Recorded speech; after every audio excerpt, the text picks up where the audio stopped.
Halo sahabatku, apa kabarnya hari ini? Semoga kalian semua selalu sehat, bahagia, dan dalam lindungannya ya. Amin. Senang sekali rasanya, kita bisa bertemu lagi di channel kesayangan kita, channel Cerita Momo. Seperti biasa, aku kembali membawa sebuah kisah baru. Tapi kali ini, siapkan hati kalian. Siapkan emosi kalian, karena cerita ini akan membuat kita gemas, marah, sedih, dan pastinya gregetan luar biasa. Bayangkan, di sebuah meja makan yang seharusnya penuh kehangatan, seorang istri yang sudah berkorban segalanya, justru diperlakukan seperti tamu tak diundang di rumahnya sendiri. Kisah kita kali ini berjudul, dengan sengaja ibu mertua menarik kursiku di saat makan malam keluarga sambil berkata, "Awas kau. Kursi ini hanya untuk orang spesial dan terhormat." Aku syok melihat suamiku datang bersama gundiknya duduk bersandingan. Ku buat hidup mereka hancur dan menyesal seumur hidupnya. Wah, dari judulnya saja sudah terbayang ya betapa menyakitkannya penghinaan ini. Sebelum kita masuk ke bab pertama, aku mau ajak kalian dulu. Bagi yang merasa kisah ini akan seru, tolong dukung channel Cerita Momo dengan menekan tombol like untuk video ini. Bagi yang baru menemukan channel ini, selamat datang ya. Jangan lupa tekan tombol subscribe dan nyalakan lonceng notifikasinya, supaya kita bisa terus terhubung dan kalian tidak ketinggalan kisah-kisah terbaru yang pastinya semakin seru. Dan, aku mau sapa kalian semua yang sudah setia hadir. Ayo, kita absen dulu. Langsung ramaikan kolom komentar di bawah, tulis nama kalian, asal kota kalian, dan jangan lupa ketik, hadir. Aku tunggu ya. Sudah? Baik, jika sudah mari kita tarik napas panjang, kosongkan pikiran sejenak, dan kita mulai masuk ke dalam kisahnya. Malam itu, aroma gulai kepala ikan, hidangan favorit Ibu Tini yang terkenal rumit, menguar, berbaur dengan wangi grill salmon dan puluhan hidangan mewah lainnya di ruang makan utama. Sani, dengan napas yang sedikit terengah, baru saja melepas celemeknya. Pelipisnya masih berhias butir peluh, namun senyum tipis terulas di bibirnya saat memandang meja makan panjang itu. Semuanya harus sempurna. Gelas kristal warisan keluarga berkilauan di bawah cahaya lampu gantung. Sendok perak tertata presisi di samping piring-piring porselen mahal. Ini bukan sekadar makan malam keluarga biasa. Ini adalah permintaan khusus dari ibu mertuanya, Ibu Tini, untuk menyambut kerabat jauh. Sani tahu, ini adalah panggung pembuktiannya. Sudah 5 tahun dia menikah dengan Iqbal, dan selama itu pula, dia merasa belum pernah diterima sepenuhnya oleh Ibu Tini. Malam ini, Sani berharap, gulai kepala ikan yang dimasaknya dengan susah payah bisa sedikit saja meluluhkan hati beku itu. Satu persatu kerabat mulai berdatangan. Sani berdiri di samping Iqbal, menyalami mereka dengan senyum terhangat dan paling tulus. "Wah, Sani, rumahmu makin megah saja. Dan makanannya, baunya sedap sekali," puji seorang bibi. Sani hanya tersenyum merendah. Namun, dari ujung ruangan, sepasang mata tajam mengawasinya. Ibu Tini. Ibu Tini sudah duduk di kursi utamanya, mengamati Sani seperti elang mencari mangsa. Tidak ada senyum, tidak ada apresiasi. "Sani," panggil Ibu Tini, suaranya kering dan menusuk. Sani segera menghampiri. "Iya, Ibu." "Itu taplak meja, kenapa warnanya putih gading? Ibu kan tidak suka. Terlihat kotor." Sani menelan ludah. "Tapi, Ibu ini yang paling baru. Supaya serasi dengan piringnya." "Banyak alasan. Sudah sana, ambilkan minum untuk pamanmu. Jangan berdiri di situ saja," potong Ibu Tini. Iqbal, suaminya, hanya diam. Dia sibuk berbincang dengan sepupunya, seolah tidak mendengar istrinya sedang direndahkan. Hati Sani sedikit nyeri, tapi dia menguatkan diri. Demi keharmonisan. Akhirnya, saat yang ditunggu-tunggu tiba. Makanan sudah siap, dan semua tamu telah hadir. "Baik, Bapak, Ibu, Om, Tante silakan duduk. Makan malam sudah siap," kata Sani, mencoba terdengar ceria. Para kerabat mulai mengambil posisi, saling berbincang ringan. Ibu Tini bangkit, memberi isyarat agar semua duduk. "Ayo, ayo, jangan malu-malu. Anggap rumah sendiri," seru Ibu Tini, mengambil alih peran Sani sebagai tuan rumah. Lagi-lagi, Sani hanya tersenyum sabar. Sebagai nyonya rumah, Sani mengalah, membiarkan semua tamu mendapatkan tempat duduk terbaik. Setelah memastikan semua nyaman, barulah Sani berjalan menuju kursinya. Kursi di sisi kanan Iqbal, tempat yang selalu menjadi miliknya. Dia sudah sangat lapar dan lelah setelah seharian di dapur. Dia hanya ingin duduk dan menikmati malam ini berakhir. Tangan Sani baru saja menyentuh sandaran kursi kayu jati yang berat itu. Dia mulai menariknya sedikit. Srek. Sebuah tangan yang lebih cepat dan kasar menarik kursi itu ke belakang dengan kekuatan penuh. Sani, yang sudah setengah membungkuk untuk duduk, kehilangan keseimbangan.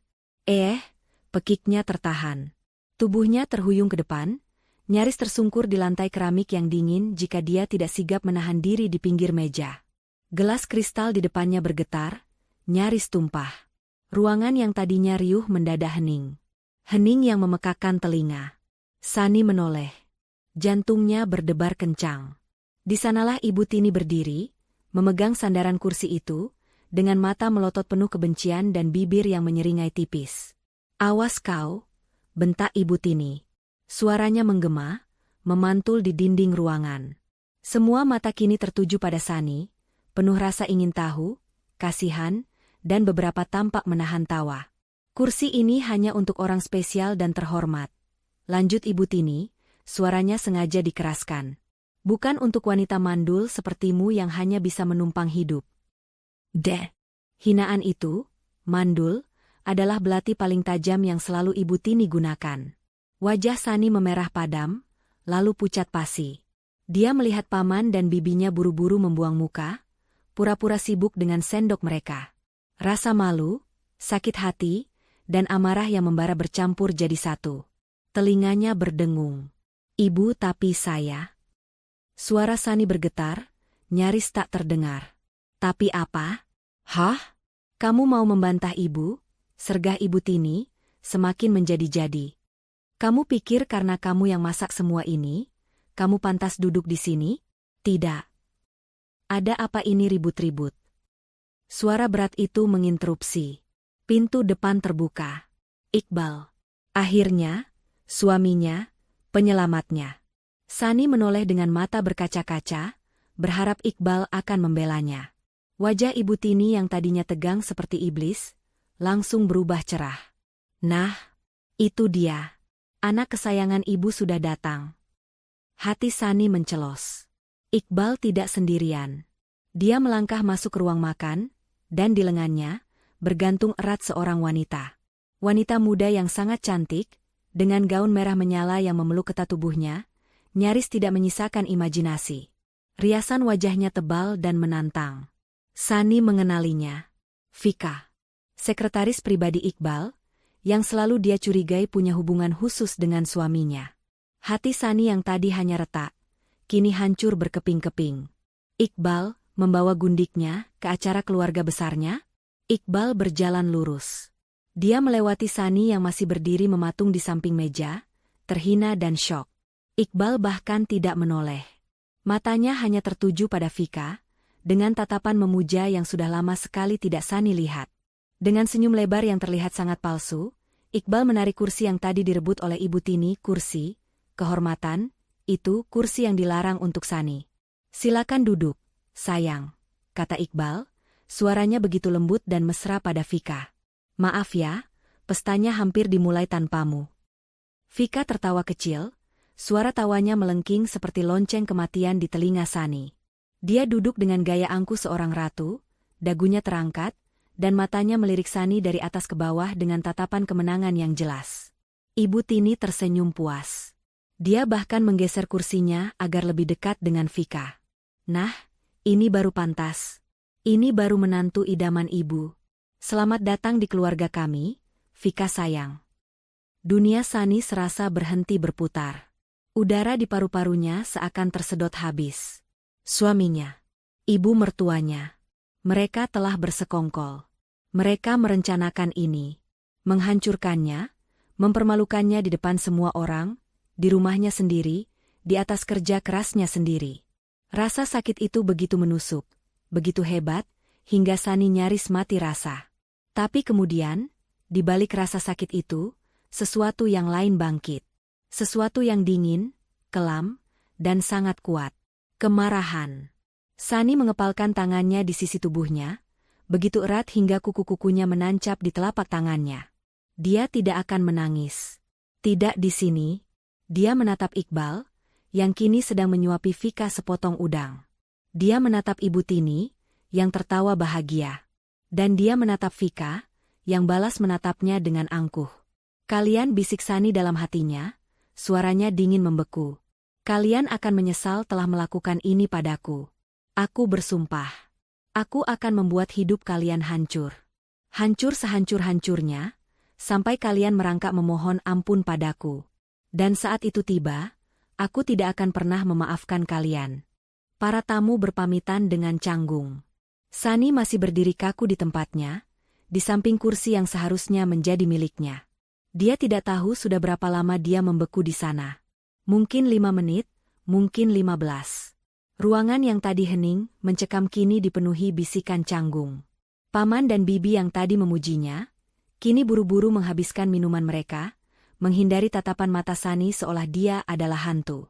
Kami permisi dulu ya, Tini, Iqbal, kata seorang paman, suaranya dipelankan. Iya, Tante, terima kasih makanannya, sahut istrinya, menarik tangan suaminya agar cepat-cepat keluar. Mereka semua pergi tergesa-gesa, meninggalkan Sani yang berdiri sendirian di ruang makannya yang megah. Iqbal, Ibu Tini, dan Vika sama sekali tidak mengantar tamu ke depan. Mereka bertiga masih duduk di meja makan. Ibu Tini tampak puas, Vika tersenyum mengejek, dan Iqbal hanya menunduk, pura-pura sibuk dengan ponselnya. Pintu utama akhirnya tertutup. Suara, klik, dari kunci pintu itu seakan menjadi penanda dimulainya babak neraka yang baru. Hening. Yang terdengar kini hanyalah denting pelan sendok perak yang beradu dengan piring. Vika. Wanita itu masih makan. Dia mengambil sepotong besar gulai kepala ikan, hidangan yang Sani masak dengan susah payah, dan melahapnya dengan nikmat, seolah sedang menonton pertunjukan drama yang sangat seru. Enak juga masakan istrimu, Mas, kata Vika, suaranya sengaja dibuat manja sambil menyeka sudut bibirnya. Lumayanlah, untuk ukuran wanita yang sudah tidak terpakai. Ibu Tini terkekeh pelan. Tentu saja. Dia kan memang pelayan. Itu satu-satunya keahliannya. Darah Sani mendidih. Rasa sakit di hatinya kini berubah menjadi bara api. Dia mengepalkan tangannya. Cukup. Dia sudah cukup diam. Dia berjalan mendekati meja, mengabaikan Vika dan Ibu Tini. Matanya terkunci lurus pada pria yang masih berstatus suaminya. Iqbal, panggil Sani. Suaranya keluar dengan serak, dingin, dan bergetar hebat. Iqbal sedikit tersentak. Dia mengangkat kepalanya perlahan, ekspresinya sulit dibaca. Apa maksud semua ini? Tanya Sani, menuntut. Iqbal menghela napas, lalu meletakkan ponselnya. Maksud apa? Sani, kamu lihat sendiri. Vika ada di sini. Di sini? Suara Sani mulai meninggi. Di rumahku? Di meja makanku? Kamu membawanya ke sini, duduk di kursi itu, setelah ibumu mempermalukanku di depan seluruh keluarga.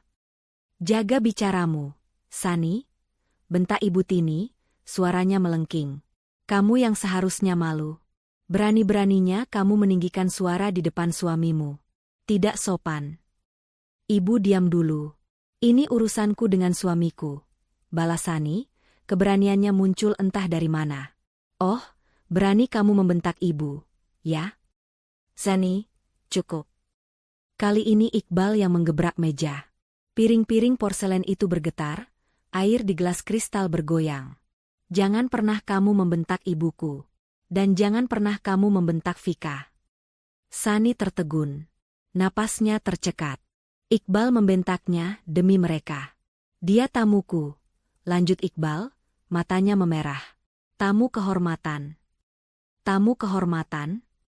Sani tertawa. Tawa yang kering dan penuh luka. Gundikmu kamu sebut tamu kehormatan. Iqbal, di mana akal sehatmu? Itu lebih baik daripada istri yang tidak becus. Balas Iqbal, kata-katanya menusuk tajam. Kamu tidak bisa mengurus suami. Kamu tidak pernah benar-benar ada untukku. Kamu hanya sibuk dengan butikmu, dengan teman-temanmu. Aku sibuk bekerja. Iqbal, aku bekerja untuk siapa? Untuk membayar cicilan rumah ini. Untuk membayar gaya hidup ibu. Pekik Sani, tak percaya suaminya bisa memutarbalikkan fakta. Alasan, sahut Ibu Tini. Bilang saja kamu memang tidak bisa melayani suami. Vika tersenyum simpul, lalu mengelus lembut lengan Iqbal. Sudah, Mas jangan marah-marah. Kasihan Mbak Sani, mungkin dia lelah. Dan kamu? Iqbal menunjuk Sani, suaranya kini bergetar karena emosi yang tertahan. Dan ibu benar. 5 tahun, Sani, 5 tahun pernikahan kita. Kamu tidak bisa memberiku apa-apa. Kamu tidak bisa memberiku keturunan. Belati itu lagi. Tapi kali ini, yang menghunuskannya adalah suaminya sendiri. Vika. Lanjut Iqbal, suaranya melembut saat menatap Vika. Vika bisa. Mata Sani melebar. Dia melihat Vika tersenyum penuh kemenangan, dan tangan Vika, dengan sengaja mengelus perutnya yang masih rata. Hamil? Bisik Sani. Ibu Tini tertawa keras. Tawa yang memekakkan telinga. Hahaha. Ya, hamil. Vika sedang mengandung cucuku. Pewaris keluarga ini, sesuatu yang tidak akan pernah bisa kamu berikan, dasar wanita mandul. Dunia Sani runtuh. Kakinya lemas. Dia berpegangan pada sandaran kursi lain untuk menahan tubuhnya agar tidak jatuh. Jadi ini rencana mereka. Mereka menunggunya hamil, lalu membuangnya. Sani menatap Iqbal, mencari sisa kebohongan di mata suaminya. Tapi yang dia lihat hanya rasa bersalah yang tertutupi oleh kelegaan. Jadi ini akhirnya? Liris Sani. Ini bukan akhir, Sani. Ini awal yang baru, kata Iqbal, mencoba terdengar bijak. Awal yang baru untuk kalian, potong Ibu Tini. Dan sekarang, karena Vika akan tinggal di sini, rumah ini harus steril dari aura negatifmu. Kamu pergilah. Sani mengangkat kepalanya. Pergi? Ibu mengusirku? Aku yang mengusirmu, kata Iqbal tegas. Ini rumahku. Dan aku tidak sudi kamu tinggal di sini lagi bersama Vika dan calon anakku. Sani tertawa lagi, tawa yang lebih keras, tawa yang terdengar hampir gila di telinganya sendiri. Rumahmu? Rumahmu, Iqbal? Sani menatap tajam suaminya, kemarahan memberinya kekuatan. Kamu lupa? Rumah ini dibeli pakai uang siapa? Kamu lupa? 70% dari harga rumah ini adalah uang warisan dari almarhum ayahku. Kamu lupa sertifikat rumah ini masih atas namaku. Wajah Iqbal dan Ibu Tini langsung pucat pasi. Mereka lupa. Atau mereka pikir Sani terlalu bodoh untuk mengingatnya. Mas. Vika merengek, suaranya ketakutan. Dia mengancam kita, Mas. Dia mau mengambil rumah ini. Usir dia, Mas.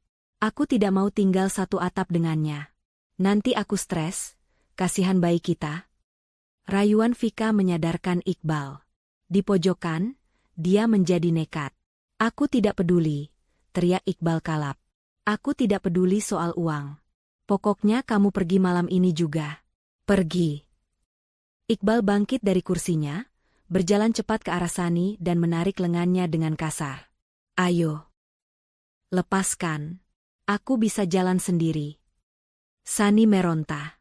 Ambil barangmu. Yang perlu saja. Sisanya tinggalkan. Dan jangan pernah kembali ke rumah ini. Iqbal mendorong Sani menuju tangga ke kamar mereka. Sani berjalan menaiki tangga dengan langkah robot. Hatinya mati rasa.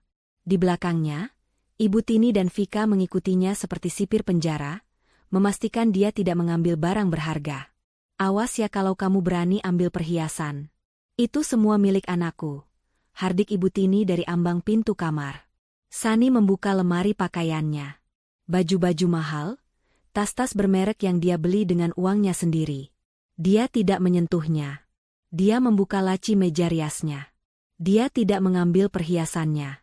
Dia hanya mengambil paspor, buku tabungan, ijazah, dan dokumen-dokumen penting miliknya.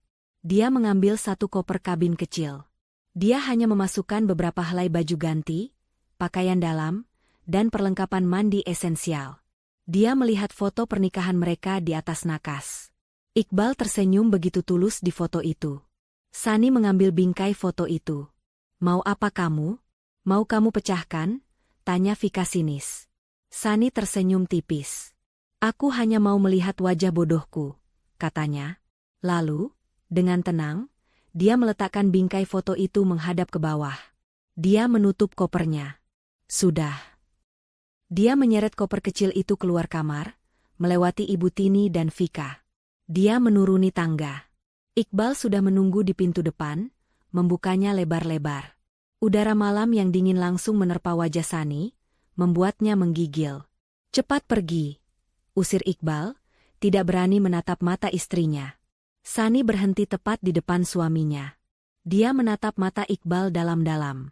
"Kamu akan menyesali ini, Iqbal. Bukan hanya menyesal. Kamu akan hancur sehancur-hancurnya." Iqbal membuang muka. "Omong kosong. Pergi." Sani lalu menoleh ke Ibu Tini yang berdiri di belakang Iqbal dengan senyum kemenangan. "Dan Ibu selamat menikmati, menantu terhormat, dan cucu pewaris, Ibu. Semoga Vika bisa memasak gulai kepala ikan seenak masakan, wanita mandul, ini." Wajah Ibu Tini memerah karena marah. Sani melangkah keluar pintu. Dia tidak menangis. Air matanya sudah kering, membeku bersama hatinya. Dia menarik gagang kopernya. Tepat saat dia melangkahkan kakinya melewati ambang pintu. "Tunggu. Ini," seru Iqbal.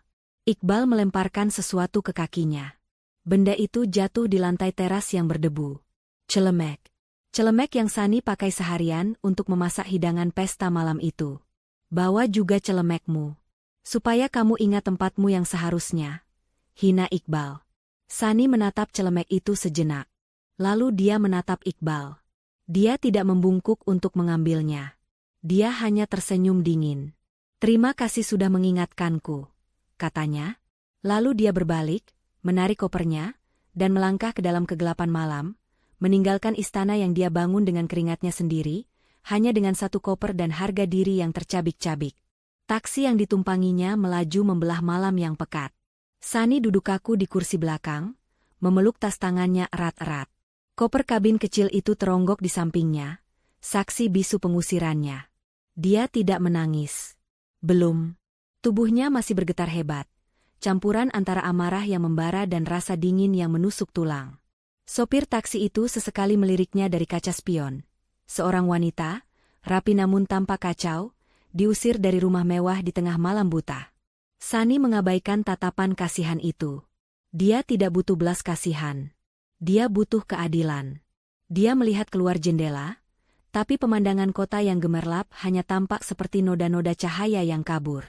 Di benaknya, yang terputar ulang hanyalah seringai kemenangan Vika, tawa mengejek Ibu Tini, dan tatapan dingin Iqbal saat melemparkan celemek itu ke kakinya. Celemek. Simbol perbudakannya selama ini. Taksi berhenti di depan sebuah rumah besar di kawasan tua yang asri. Rumah ini tidak semegah istana kacanya yang kini ditempati Vika, tapi rumah ini memancarkan wibawa dan kehangatan. Rumah Pak Hendra. Sani membayar taksi dengan sisa uang tunai di dompetnya, lalu menyeret kopernya menaiki tangga teras. Tangannya bergetar hebat saat menekan bel. 1 detik. 2 detik. Terdengar suara langkah kaki tergesa dari dalam.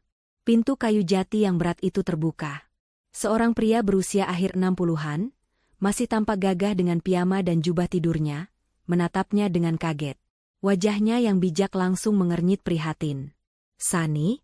Nak Sani? Astaga, ada apa malam-malam begini?" tanya Pak Hendra. Di belakangnya, seorang wanita paruh-baya yang lembut, Bu Hendra, muncul dengan wajah cemas. Saat itulah pertahanan Sani runtuh. Melihat wajah Pak Hendra, pria yang sudah dianggapnya seperti ayah sendiri, kolega terbaik almarhum ayahnya, Sani tidak kuat lagi. Air mata yang sejak tadi ditahannya, tumpah ruah. Kakinya lemas. Om Hendra." "Sani." Bu Hendra memekik pelan. Pak Hendra tidak membuang waktu. Dia segera menarik Sani masuk, mengambil alih koper kecil itu. Bawa masuk, Bu. Cepat buatkan teh hangat, perintahnya pada istrinya. Mereka mendudukkan Sani di sofa bludru yang empuk di ruang kerja Pak Hendra. Ruangan itu beraroma buku-buku tua dan kopi, aroma yang selalu mengingatkan Sani pada almarhum ayahnya. Bu Hendra datang membawa secangkir teh chamomile panas. Tangan Sani masih bergetar hebat sehingga Bu Hendra harus membantunya memegang cangkir itu. Tenang, nak, tenang. Kamu aman di sini, kata Bu Hendra lembut, mengelus punggung Sani. Setelah beberapa tegukan, getaran di tubuh Sani mulai mereda, meski isak tangisnya masih terdengar pilu. Pak Hendra duduk di seberangnya, menatapnya dengan tatapan tajam seorang pengacara, namun penuh kasih sayang seorang ayah. Sekarang, kata Pak Hendra dengan suara tenang namun tegas. Ceritakan pada Om. Pelan-pelan. Apa yang terjadi? Sani menarik napas dalam-dalam. Dan kata-kata itu pun mengalir. Dia menceritakan semuanya. Dimulai dari paksaan Ibu Tini untuk mengadakan makan malam keluarga besar. Kerja kerasnya seharian di dapur. Hinaan-hinaan kecil yang sudah jadi makanan sehari-hari. Puncaknya, insiden kursi yang ditarik. Bentakan Ibu Tini, hanya untuk orang spesial dan terhormat. Wajah Pak Hendra mengeras. Sani melanjutkan. Kedatangan Iqbal bersama Vika. Bagaimana Iqbal mendudukan Vika di kursi itu. Sani menceritakan bagaimana seluruh keluarga hanya diam. Rahang Pak Hendra mengetat. Sani menceritakan konfrontasi setelah tamu pulang. Pengakuan Vika yang hamil. Dia mengandung cucu Ibu Tini, Om. Pewaris, liris Sani, rasa pahit memenuhi mulutnya. Bajingan, desis Pak Hendra, nyaris tak terdengar. Lalu mereka mengusir saya, Om. Iqbal mengusir saya. Dia bilang itu rumahnya. Apa? Suara Pak Hendra meninggi. Saya bilang, saya ingatkan dia kalau rumah itu 70% uang warisan ayah. Sertifikatnya atas nama saya. Mata Pak Hendra langsung menyala. Bagus. Bagus, Sani. Kamu bawa sertifikatnya? Sani mengangguk. Saya bawa. Saya bawa semua dokumen penting saya. Ijazah, paspor, buku tabungan, dan sertifikat itu. Pak Hendra tersenyum tipis. Sebuah senyum lega yang cepat hilang. Anak pintar. Persis ayahmu. Tapi, Om, Iqbal tidak peduli. Dia tetap menyeret saya keluar. Dia bahkan melemparkan celemek masak saya ke kaki saya. Dia bilang, supaya saya ingat tempat saya. Isak tangis Sani kembali pecah saat mengingat penghinaan terakhir itu. Bu Hendra memeluk Sani erat. Ya Tuhan, tegas sekali mereka. Pak Hendra bangkit dari kursinya. Dia berjalan mondar-mandir di depan rak bukunya. Kemarahan yang dingin terpancar dari wajahnya. Dia berhenti, lalu menatap Sani. Om sudah curiga sejak lama. Sani, katanya. Sejak ayahmu meninggal, Om sudah curiga dengan niat Iqbal dan ibunya. Curiga apa, Om? Ayahmu orang yang teliti. Dia meninggalkan warisan yang sangat besar untukmu. Tapi setelah kamu menikah, Om lihat laporan keuangan perusahaanmu, ada yang aneh. Ada investasi-investasi yang tidak masuk akal. Ada pengeluaran-pengeluaran besar atas nama, biaya representasi yang ditandatangani Iqbal. Sani tertegun. Maksud Om? Iqbal dan Ibu Tini, kata Pak Hendra tegas, sudah menggerogoti hartamu secara perlahan, Sani. Mereka pikir kamu terlalu cinta, terlalu bodoh, atau terlalu sibuk mengurus rumah tangga untuk sadar. Mereka pikir kamu adalah angsa bertelur emas yang bisa mereka sembelih kapan saja. Sani merasa mual. Jadi, selama ini, di balik semua tuntutan Ibu Tini, di balik semua kata-kata manis Iqbal, ada rencana busuk untuk menguras hartanya. Mereka salah besar, lanjut Pak Hendra. Mereka meremehkanmu. Dan mereka lupa, kamu punya Om di belakangmu. Pak Hendra kembali duduk. Dia mencondongkan tubuhnya ke depan. Tatapan kasihannya hilang, berganti tatapan baja seorang pengacara yang siap berperang. Kita hancurkan mereka, Sani, katanya. Sani mengangkat kepalanya, air matanya berhenti mengalir. Bukan dengan cara barbar seperti mereka. Bukan dengan makian atau lempar celemek. Kita hancurkan mereka dengan cara yang elegan dan legal. Kita ambil kembali semua yang menjadi milikmu, sampai ke akar-akarnya. Kita buat mereka membayar setiap penghinaan yang kamu terima malam ini. Apa yang harus saya lakukan, Om? Tanya Sunny, suaranya kini stabil. Bara api di hatinya yang tadi redup karena sakit hati, kini menyala kembali, lebih besar dari sebelumnya. Pertama, kata Pak Hendra, mengacungkan jarinya. Malam ini kamu dan Ibu Hendra tidur di kamar tamu. Besok pagi, Om akan pindahkan kamu ke salah satu apartemen servis milik kantor. Aman, nyaman, dan tidak ada yang tahu lokasimu. Sunny mengangguk. Kedua, serahkan semua dokumen itu pada Om. Sertifikat rumah, buku tabungan, semuanya. Besok pagi, tim Om akan mulai bekerja. Sunny mengangguk lagi. Ketiga, jangan hubungi siapapun. Jangan balas telepon atau pesan dari Iqbal, Ibu Tini, atau kerabat manapun. Biarkan mereka mengira kamu sedang menangis di pinggir jalan. Biarkan mereka merasa menang. Untuk sementara. Saya mengerti, jawab Sunny tegas. Bagus, Pak Hendra tersenyum puas. Dia mengambil ponselnya dari meja. Iqbal pikir dia bisa mengusirmu dari rumah atas namamu? Dia pikir Vika hamil, lantas dia bisa memiliki segalanya? Bodoh. Pak Hendra menekan sebuah nomor di ponselnya, meski jam sudah menunjukkan pukul 1 dini hari. Halo, Bima? Maaf mengganggu malam MU.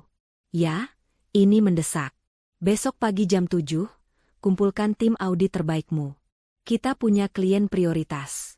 Bawa juga tim litigasi. Kita akan mengajukan gugatan dan pembekuan aset besar-besaran. Pak Hendra menutup teleponnya dan menatap Sunny. Tidurlah, Nak. Kamu butuh istirahat. Perang baru saja dimulai. Sunny mengangguk. Dia menghabiskan tehnya yang sudah mendingin. Untuk pertama kalinya malam itu, dia tidak merasa sendirian. Dia tidak merasa kalah. Dia merasa kuat. Iqbal, Ibu Tini, Vika, mereka salah besar telah membangunkan singa betina yang sedang tidur. 3 hari berlalu dalam keheningan yang kaku. Sunny kini menempati sebuah suite mewah di apartemen servis yang dikelola firma hukum Pak Hendra. Tempatnya aman, tidak terjangkau, dan dijaga ketat. Ponsel lamanya sudah dihancurkan, diganti dengan nomor baru yang hanya diketahui oleh Pak Hendra dan timnya. Di luar, Sunny terputus dari dunia. Namun di dalam, perang sesungguhnya sedang bergolak. Pagi ini, Sunny tidak lagi mengenakan daster tidurnya. Dia memakai blus sutra berwarna biru tua dan celana bahan yang rapi. Rambutnya diikat ekor kuda, memperlihatkan wajahnya yang tirus namun matanya menyeratkan tekad baja. Dia duduk di ruang konferensi utama di kantor Pak Hendra, sebuah ruangan berdinding kaca di lantai 50 yang menghadap ke jantung kota. Di hadapannya, Pak Hendra duduk tenang, sementara seorang pria yang lebih muda bernama Bima, kepala tim audit forensik, berdiri di depan layar presentasi besar. Selamat pagi, Ibu Sunny, sapa Bima, suaranya profesional dan lugas. Seperti yang diminta Pak Hendra, kami bekerja 24 jam non-stop sejak Ibu menyerahkan dokumen. Apa yang kami temukan cukup mengejutkan. Sunny mengangguk. Tunjukkan pada saya, Pak Bima. Layar di depan menyala. Grafik-grafik rumit dan aliran dana muncul. Kita mulai dari yang paling sederhana, kata Bima, menggunakan laser pointer. Ini adalah rekening bersama atas nama Ibu Sunny dan Bapak Iqbal, yang Ibu katakan digunakan untuk kebutuhan rumah tangga dan operasional butik Ibu. Sunny mengamati. Rekening itu kini saldonya nyaris 0. Saya pikir pengeluarannya wajar. Lirih Sunny. Itu yang mereka ingin Ibu pikirkan, sahut Bima. Dia memecah transaksi-transaksi besar selama 6 bulan terakhir. Muncul 3 kategori utama, renovasi interior, biaya representasi, dan tunjangan Ibu Tini. Mari kita bedah satu persatu, lanjut Bima. Dia mengklik, renovasi interior. Muncul transfer senilai ratusan juta rupiah ke sebuah perusahaan bernama Desain Visi Utama. Saya tidak pernah merenovasi, kata Sunny bingung. Tentu saja tidak, kata Bima. Kami telusuri perusahaan ini. Alamatnya fiktif. Perusahaan cangkang. Dan pemilik rekeningnya adalah Vika. Uang ini digunakan Iqbal untuk membayar sewa apartemen mewah Vika sebelum dia pindah ke rumah ibu. Dia sudah mempersiapkan Vika sejak lama. Sani menelan ludah, rasa mual menjalari perutnya. Jadi, saat Iqbal masih tidur di sampingnya, memuji masakannya, dia sudah membangun istana lain untuk Vika dengan uang Sani. Bima melanjutkan ke kategori kedua, biaya representasi. Rangkaian gesekan kartu kredit tanpa batas yang terhubung ke rekening bersama. Bapak Iqbal bilang ini untuk menjamu klien butik ibu, kan? Sani mengangguk kaku. Layar menampilkan rentetan foto. Bukti tagihan restoran bintang 5, tagihan dari butik-butik brand mewah, tagihan pembelian perhiasan. Kliennya, kata Bima sinis, tampaknya selalu Vika. Ini, foto-foto dari media sosial Vika, yang sudah kami kumpulkan. Dia memakai kalung berlian yang dibeli pada tanggal 10 Oktober. Di sini tagihannya, atas nama, biaya klien. Dia memamerkan tas edisi terbatas yang dibeli tanggal 25 Oktober. Ini tagihannya. Semuanya dibayar dari rekening ibu. Sani memejamkan mata sejenak. Dia ingat hari-hari di mana dia harus memutar otak mencari dana segar untuk butiknya, sementara suaminya berpesta pora dengan uangnya, memakaikan gundiknya barang-barang yang Sani sendiri enggan beli karena ingin berhemat. Dan yang terakhir, kata Bima, suaranya sedikit melembut, tunjangan Ibu Tini. Ini adalah transfer bulanan yang stabil. Tapi jumlahnya membuat mata Sani terbelalak. 300 juta? Sebulan? Pekik Sani. Tapi Ibu Tini selalu bilang dia tidak punya uang. Dia selalu minta uang tunai pada saya setiap minggu untuk biaya berobat. Uang tunai itu, sela Pak Hendra dengan geram, hanyalah uang jajannya, Sani. Ini uang pokoknya. Dan kami lacak rekening Ibu Tini, dia menggunakannya untuk membeli beberapa unit apartemen di pinggir kota dan bermain saham. Dia membangun kerajaan kecilnya sendiri di belakangmu. Sani bersandar di kursinya. Dia merasa bodoh. Sangat bodoh. Dia telah dikelilingi oleh ular beludak yang tersenyum manis padanya. Itu semua, kata Pak Hendra, baru pemanasan, Sani. Bima, tunjukkan penemuan utamamu. Wajah Bima kembali serius. Dia mengganti tampilan layar. Kini yang muncul adalah sebuah dokumen perjanjian pinjaman. Ibu Sani, apa Ibu pernah mendengar tentang Lender Global Pacific? Sani menggeleng. 3 bulan lalu, jelas Bima, ada pinjaman besar yang diajukan atas nama Ibu Sani. Pinjaman senilai 50 miliar rupiah. Apa? Sani dan Pak Hendra berseru hampir bersamaan. Saya tidak pernah meminjam uang sebanyak itu, seru Sani, panik. Kami tahu, kata Bima. Pinjaman ini dijaminkan menggunakan aset paling berharga milik Ibu. Bukan rumah. Tapi 40% saham Ibu di perusahaan holding peninggalan almarhum ayah Ibu. Darah Sani serasa surut dari wajahnya. Tidak mungkin itu. Ini yang paling buruk, Ibu Sani, kata Bima lirih. Dia memperbesar satu bagian dokumen. Tanda tangan. Di atas meterai. Nama, Sani Adiwijaya. Itu mirip sekali, bisik Sani ngeri. Sebuah pemalsuan yang sangat bagus, kata Bima. Iqbal pasti telah mempelajarinya berbulan-bulan. Dia pasti mengambilnya dari salah satu dokumen lama yang Ibu tanda tangani. Bajingan. Pak Hendra menggebrak meja. Dia tidak hanya mencuri, dia menjebakmu, Sani. Jika pinjaman ini gagal bayar, saham ayahmu akan disita oleh kreditur. Iqbal menghancurkanmu sampai ke akarnya. Kemana uangnya pergi, Bima? Tanya Pak Hendra cepat. Bima menunjukkan diagram aliran dana lagi. 50 miliar itu, katanya, 2 hari setelah cair, langsung ditransfer seluruhnya ke satu rekening. Sebuah perusahaan properti yang baru terdaftar 1 hari sebelumnya. Bima mengklik nama perusahaan itu. Layar menampilkan akta pendirian perusahaan. PT. Vika Jaya Perkasa Direktur Utama, Vika Handayani. Sani terkesiap. Jadi Vika bukan sekadar gundik. Dia bukan sekadar wanita hamil yang ingin merebut suami orang. Dia adalah rekan kejahatan. Mereka telah merencanakan ini. Menguras rekening harian, lalu mengambil satu jarahan terbesar, menggadaikan masa depan Sani, dan melimpahkannya ke perusahaan baru Vika. Ini bukan lagi pengkhianatan rumah tangga. Om, kata Sani, suaranya kini dingin seperti es. Getarannya hilang, digantikan oleh amarah yang jernih. Dia menatap Pak Hendra dengan mata yang tidak lagi menyeratkan air mata. Ini kriminal. Ini penipuan. Ini pemalsuan. Ini pencucian uang. Pak Hendra menatap Sani, ada rasa bangga di matanya. Tepat sekali, Nak. Iqbal pikir saya bodoh. Ibu Tini pikir saya pelayan. Vika pikir saya pecundang. Sani berdiri. Dia berjalan ke arah jendela kaca, memandang kota di bawahnya. Mobil-mobil tampak seperti semut. Orang-orang tampak tidak berarti. Mereka salah, lanjut Sani, membelakangi mereka. Mereka telah meremehkan saya untuk terakhir kalinya. Dia berbalik. Wajahnya tenang, namun mematikan. Om Hendra, saya tidak mau hanya bercerai. Saya tidak mau hanya uang saya kembali. Sani menatap lurus ke mata Pak Hendra. Saya mau mereka merasakan dinginnya lantai penjara. Saya mau nama Vika Jaya Perkasa itu hancur sebelum sempat membangun pondasi pertamanya.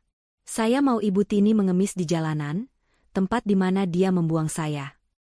Pak Hendra tersenyum. Senyum yang dingin dan penuh perhitungan. Rencana yang bagus. Sani, Bima, segera siapkan laporan untuk diserahkan ke kepolisian. Tim litigasi pidana, ambil alih. Gugatan perdata kita bisa menunggu. Kita jebloskan mereka ke penjara dulu. 3 hari berlalu sejak malam pengusiran itu. 3 hari yang terasa seperti 3 dekade bagi Sani di dalam apartemennya yang sunyi. Tapi di rumah megah di kawasan elit itu, rumah yang dirampas dari Sani, suasananya sungguh berbeda. Udara yang dulu dipenuhi aroma masakan Sani yang hangat dan rempah-rempah yang menenangkan, kini berganti menjadi pekat oleh aroma parfum impor yang mahal dan menyengat. Parfum Vika. Ibu Tini duduk di sofa beludru yang dulu sering diduduki Sani saat melepas lelah. Kini, Ibu Tini duduk di sana seperti seorang ratu, kakinya diselonjorkan di atas meja kopi marmer. Di tangannya, cangkir porselen tipis berisi teh Earl Grey yang dia minta pelayan baru untuk seduhkan. Ya, pelayan baru. Sehari setelah Sani pergi, Ibu Tini langsung memecat asisten rumah tangga lama yang dianggapnya terlalu setia pada Sani, dan menggantinya dengan 3 orang baru, yang gajinya tentu saja diambil dari rekening yang kini dikuasai Iqbal. Ibu Tini mendesah puas, meletakkan cangkirnya. Akhirnya, rumah ini terasa bernapas. Bersih dari aura negatif wanita mandul itu. Dia memandang sekeliling. Semuanya berkilau. Dia menang. Akhirnya dia menang telak. Langkah kaki terdengar malas menuruni tangga. Pukul 11 siang. Vika baru saja bangun. Dia mengenakan jubah tidur sutra tipis berwarna merah marun, rambutnya digulung handuk. Wajahnya cemberut. Ibu, panggil Vika, suaranya sengaja dibuat merengek. Sarapanku mana? Aku lapar banget, ini kasihan dedek bayinya. Ibu Tini yang sedang bersantai, sontak sedikit menegakkan duduknya. Ada sebersit rasa kesal di wajahnya. Dia adalah ratu, tapi Vika memegang kartu truf, sang pewaris. Ibu Tini terpaksa harus melayani wanita ini, setidaknya sampai cucunya lahir. Sudah, jangan teriak-teriak. Nanti ibu suruh pelayan bawakan, sahut Ibu Tini, mencoba sabar. Kamu mau makan apa? Biar ibu suruh masak yang enak. Aku nggak mau masakan pelayan. Nggak enak. Aku mau sandwich salmon asap pakai krim cheese impor. Dan jus stroberi segar, tapi stroberinya harus dari Korea, rengek Vika, sambil menghempaskan diri di sofa seberang. Ibu Tini menghela napas. Banyak maunya, batinnya, tapi dia tersenyum. Iya, sayang. Demi cucu ibu. Nanti ibu suruh Iqbal beli. Tepat saat itu, pintu depan terbuka. Iqbal masuk. Wajahnya tidak lagi kusut seperti saat bersama Sani. Dia tampak berkuasa.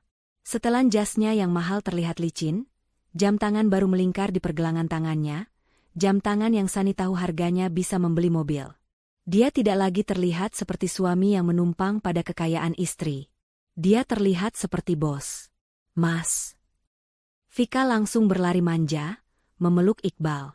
Kamu dari mana aja? Aku kangen. Iqbal tertawa, mencium kening Vika dalam-dalam. Dari kantor, sayang. Mengurus perusahaan baru kita. Matanya bersinar bangga. PT. Vika Jaya Perkasa. Sebentar lagi, kita akan jadi pemain properti terbesar di kota ini. Wah, hebat, seru Ibu Tini, ikut bangga. Anak ibu memang jenius. Tidak sia-sia kamu menceraikan perempuan sialan itu. Lihat, rezekimu langsung terbuka lebar. Tentu saja, Bu, kata Iqbal angkuh. Dia melempar tas kerjanya ke sofa. Selama ini rezekiku tertahan oleh aura buruknya. Sekarang, setelah dia pergi, semuanya lancar. Bagus, Mas. Vika menepuk-nepuk dada Iqbal. Tapi, aku bosan di rumah terus. Aku mau kita liburan. Aku mau babi moon ke Swiss. Katanya udaranya bagus buat ibu hamil. Ya, Mas, ya. Swiss? Ibu Tini terkejut. Mahal sekali itu. Ibu apaan sih? Vika cemberut. Uang Mas Iqbal kan banyak sekarang. Itu, yang 50 miliar itu. Masa buat babi moon aja nggak boleh? Aku stres loh di sini terus. Nanti kalau aku stres, bayinya kenapa-napa, gimana? Ancaman itu selalu berhasil. Wajah Iqbal langsung melunak. SSH jangan ngomong gitu, sayang. Oke. Kita ke Swiss. Apapun buat kamu dan calon jagoan papa. Iqbal mengelus perut Vika yang sebenarnya masih rata. Nah, gitu dong. Vika tersenyum penuh kemenangan. Mereka bertiga duduk di ruang tamu itu, tertawa-tawa. Mereka membicarakan rencana besar mereka. Pesta. Bukan sekadar pesta ulang tahun atau arisan. Mereka akan mengadakan pesta besar-besaran di ballroom hotel termewah di kota. Kita akan undang semua rekan bisnis, semua kerabat, seru Ibu Tini bersemangat. Kita umumkan 2 hal. Pertama, peluncuran resmi PT. Vika Jaya Perkasa. Kedua, kehamilan Vika. Kita umumkan kita akan segera punya pewaris. Ide bagus, Bu. Iqbal setuju. Kita buat Sani makin hancur. Kita tunjukkan pada dunia, tanpanya, aku jauh lebih sukses. Dan tanpanya, aku bisa punya anak. Oh ya, ngomong-ngomong soal Sani, Vika tiba-tiba teringat. Ada kabar dari dia, Mas? Dia nggak hubungi kamu? Iqbal mendengus. Tidak ada. Nomornya sudah tidak aktif. Paling dia sedang menangis di rumah kontrakan temannya yang miskin. Biarkan saja. Dia pikir dia siapa? Berani-beraninya mengancamku soal sertifikat rumah. Memangnya sertifikat itu aman? Bal? Tanya Ibu Tini, tiba-tiba sedikit cemas. Iqbal tertawa terbahak-bahak. Tenang saja, Bu. Sani boleh pegang sertifikat aslinya. Tapi aku, Iqbal menepuk dadanya, sudah punya duplikatnya. Dan yang lebih penting, aku sudah mengurus orang di dalam. Rumah ini sedang dalam proses balik nama atas namaku. Sani tidak akan bisa berbuat apa-apa. Dia sudah kalah telak. Ibu Tini dan Vika ikut tertawa. Mereka merasa tak terkalahkan. Mereka di atas angin. Mas, kata Vika lagi, matanya memandang berkeliling ruangan dengan tatapan jemu. Aku mau renovasi rumah ini. Renovasi lagi? Tanya Iqbal. Bukankah aku sudah memberimu uang untuk itu? Itu kan baru untuk apartemenku dulu. Sekarang aku tinggal di sini. Aku nggak suka selera Sani. Kuno. Warnanya suram. Aku mau ganti semua perabot ini. Aku mau tema classic gold, biar kelihatan mewah. Tentu, sayang, kata Iqbal, seolah membuang uang 50 miliar itu seperti membuang receh.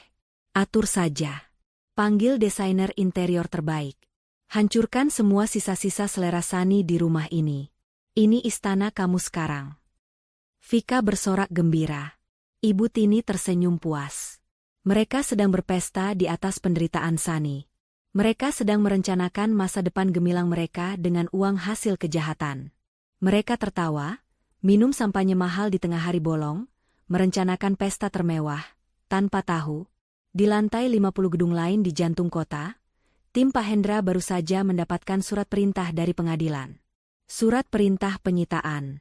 Dan di sampingnya, surat perintah penangkapan atas nama Iqbal, Vika Handayani, dan Tini Wulandari, atas tuduhan pemalsuan dokumen, penipuan, dan pencucian uang. Badai itu sudah siap menerjang. Dan 3 orang yang sedang tertawa di istana curian itu, sama sekali tidak menyadarinya. Pesta besar itu tinggal menghitung hari. Rumah megah yang dulu diurus Sani dengan penuh cinta, kini berubah menjadi medan kesombongan. Pagi itu, suasananya riuh rendah. Bukan riuh kehangatan, tapi riuh perombakan. Vika, dengan perut yang sengaja sedikit ditonjolkan meski masih nyaris rata, berdiri di tengah ruang tamu. Dia menunjuk-nunjuk dengan dagu terangkat. Di hadapannya, seorang desainer interior ternama di kota itu mencatat dengan patuh. "Saya nggak mau ada sisa selera kuno di sini," kata Vika, suaranya dibuat berwibawa. "Semua yang berbau kayu, coklat, atau krem buang. Saya mau full gold dan marble. Seperti istana ratu. Saya mau semua tamu di pesta besok lusa melihat siapa nyonya rumah yang sebenarnya." Desainer itu mengangguk. "Baik, Nona Vika. Sofa ini buang. Bakar kalau perlu. Ganti dengan sofa bludru putih gading dengan lis emas murni," potong Vika cepat. Ibu Tini duduk di kursi makan yang dulu dilarangnya untuk Sani. Kini, kursi itu adalah singgasananya. Dia menyesap kopi paginya sambil tersenyum puas, mengawasi para kuli angkut mulai mengeluarkan perabot-perabot yang dipilih Sani dulu. "Bagus, Vika. Bagus," puji Ibu Tini. "Buat rumah ini pantas untuk menyambut cucu ibu. Besok lusa, saat pesta peluncuran perusahaanmu, semua mata akan tertuju padamu." Ibu sudah tidak sabar melihat wajah-wajah iri teman arisan ibu. Iqbal baru saja turun dari lantai atas. Dia mengenakan jubah tidur sutra, penampilannya santai namun penuh kuasa. Dia tertawa melihat kesibukan itu. Wah, Ratu dan putri mahkota ibu sedang sibuk, ya? Iqbal menghampiri Vika, memeluknya dari belakang, dan mencium lehernya. "Apapun untukmu, sayang. Hancurkan saja semua sisa-sisa perempuan itu. Setelah pesta peluncuran PT Vika Jaya Perkasa besok, kita akan jadi raja dan ratu di kota ini." "Pasti dong, Mas." Vika tertawa manja. "Apalagi setelah Mas urus balik nama rumah ini." "Sani, aku bahkan sudah lupa wajahnya. Paling dia sekarang jadi gelandangan." "Hus, jangan sebut-sebut nama sial itu," sela Ibu Tini. "Pamali. Nanti aura negatifnya kembali." Mereka bertiga tertawa. Mereka merasa tak tersentuh. Mereka sedang berada di puncak dunia, merenovasi istana mereka, menghitung hari menuju pesta peresmian kekayaan haram mereka. Saat itulah, bel pintu berbunyi. Deringnya terdengar begitu tajam, memotong tawa mereka. Pelayan baru yang dipekerjakan Ibu Tini berlari kecil ke depan. "Biar saya buka, Nyonya." Ibu Tini mengibaskan tangannya. "Siapa sih pagi-pagi bertamu? Bilang kita sibuk." Pelayan itu membuka pintu. Di depan pintu, berdiri beberapa pria berwajah serius dan berpakaian rapi. Yang paling depan, seorang pria parubaya yang memancarkan wibawa tenang namun mengintimidasi. "Permisi, kami mencari Tuan Iqbal, Nyonya Tini, dan Nona Vika," kata suara pria itu. Iqbal, yang mendengar namanya dipanggil, berjalan ke arah pintu. "Siapa, Bi?" Langkahnya terhenti. Jantungnya serasa berhenti berdetak sepersekian detik. Dia kenal pria itu. Pengacara almarhum ayah Sani. "Pak Hendra?" Suara Iqbal tercekat. Vika dan Ibu Tini ikut menoleh, penasaran. Pak Hendra tersenyum. Senyum yang sangat tipis, dingin, dan sama sekali tidak ramah. "Selamat pagi, Tuan Iqbal. Sibuk sekali, tampaknya." Di belakang Pak Hendra, Iqbal baru menyadari, bukan hanya tim pengacara. Ada Bima, auditor yang dulu pernah dia temui di kantor Sani. Ada beberapa pria berseragam petugas pengadilan. Dan di paling belakang, berdiri 2 orang polisi berseragam lengkap. Wajah Iqbal langsung pucat pasi. "Mau apa kalian kesini?" bentak Ibu Tini, langsung pasang badan. "Ini pengacaranya si mandul itu, kan? Mau apa kamu? Mau mengemis minta bagian? Pergi. Kalian tidak diundang." "Kami tidak perlu undangan, Nyonya Tini," kata Pak Hendra datar. Dia melangkah masuk melewati ambang pintu, tidak mengindahkan teriakan Ibu Tini. Timnya mengikutinya masuk ke dalam ruang tamu yang berantakan karena renovasi.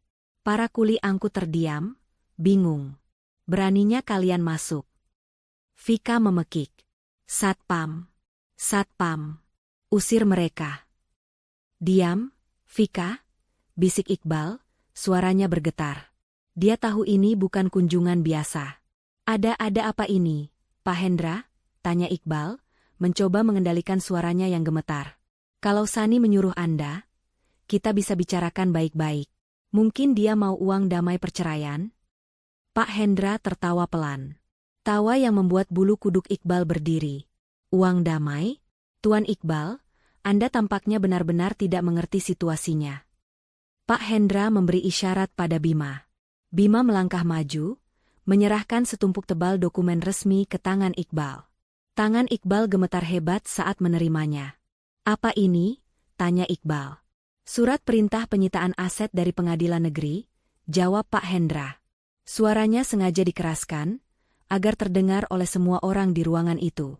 "Berdasarkan laporan klien kami, Nyonya Sani Adiwijaya, atas dugaan tindak pidana pemalsuan dokumen." Mata Iqbal membelalak. Penipuan terencana senilai 50 miliar rupiah. Mulut Vika terbuka. 550? Dan tindak pidana pencucian uang, tutup Pak Hendra. "Fitnah." Iqbal berteriak kalap, melemparkan dokumen itu ke lantai. "Itu semua bohong. Sani menjebak saya. Dia tidak punya bukti." "Oh, kami punya," sahut Bima tenang. "Kami punya bukti pemalsuan tanda tangan Ibu Sani pada dokumen pinjaman. Kami punya jejak aliran dana 50 miliar itu yang masuk rekening perusahaan cangkang atas nama Nona Vika Handayani di sini." Vika tersentak. Wajahnya yang tadi angkuh kini sepucat mayat. "Mas. Mas, dia tahu, Mas." Bisiknya panik. "Petugas, perintah Pak Hendra," mengabaikan kepanikan mereka. "Silakan laksanakan tugas Anda." Petugas pengadilan segera bergerak. Mereka mengeluarkan gulungan stiker segel berwarna merah bertuliskan, "Disita oleh pengadilan." "Tidak. Jangan." Vika menjerit histeris saat seorang petugas hendak menempelkan stiker di piano besar di sudut ruangan. "Itu punyaku. Iqbal baru membelikannya untukku." Petugas lain mulai menempelkannya di mana-mana. Di sofa bludru baru yang baru datang. Di lukisan-lukisan mahal. Di lemari pajangan kristal. "Berhenti. Berhenti." Ibu Tini mengamuk.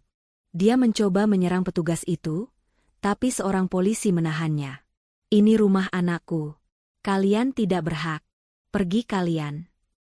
Para kuli angkut dan desainer interior tadi sudah kabur terbirit-birit, tidak mau terlibat. "Mas, pestanya besok. Mas." Vika menangis, mengguncang-guncang lengan Iqbal. "Bagaimana ini? Malu, Mas, malu. Perusahaanku bagaimana? Uang kita. PT Vika Jaya Perkasa." Pak Hendra menoleh pada Vika dengan tatapan mencemooh. "Perusahaan itu rekeningnya sudah dibekukan total sejak 1 jam yang lalu. Pesta Anda resmi batal. Dan semua mobil mewah di garasi itu," Pak Hendra menunjuk ke arah garasi, "juga kami sita." "Tidak, Aa." Vika luruh ke lantai, menangis meraung-raung. Iqbal terhuyung mundur, bersandar di dinding. Habis. Semuanya habis. Dia menatap Pak Hendra dengan putus asa. Saya bisa jelaskan. Ini salah paham. Tolong, di mana Sani? Biar saya bicara. Saya akan ceraikan Vika. Saya akan kembali pada Sani. Tolong, Pak." "Terlambat," kata Pak Hendra. "Dan lagi, Klien saya tidak sudi lagi melihat wajah Anda. Ibu Tini, melihat anaknya memohon, tiba-tiba berhenti mengamuk. Dia menatap Pak Hendra dengan nanar. Lalu, kami bagaimana? Polisi yang sejak tadi diam, kini melangkah maju. Ini belum selesai, kata polisi itu dengan suara berat. Dia mengeluarkan 3 map terpisah. Selain surat sita, kami membawa ini. Dia membuka map pertama. Surat perintah penangkapan atas nama Tuan Iqbal. Surat kedua, atas nama Nyonya Tini Wulandari. Mata Ibu Tini membelalak ngeri. Dan surat ketiga, atas nama Nona Vika Handayani. Vika berhenti menangis. Napasnya tercekat. Kalian bertiga ditahan untuk pemeriksaan lebih lanjut atas laporan Nyonya Sani Adiwijaya. Silakan ikut kami ke kantor polisi. Sekarang. Tidak.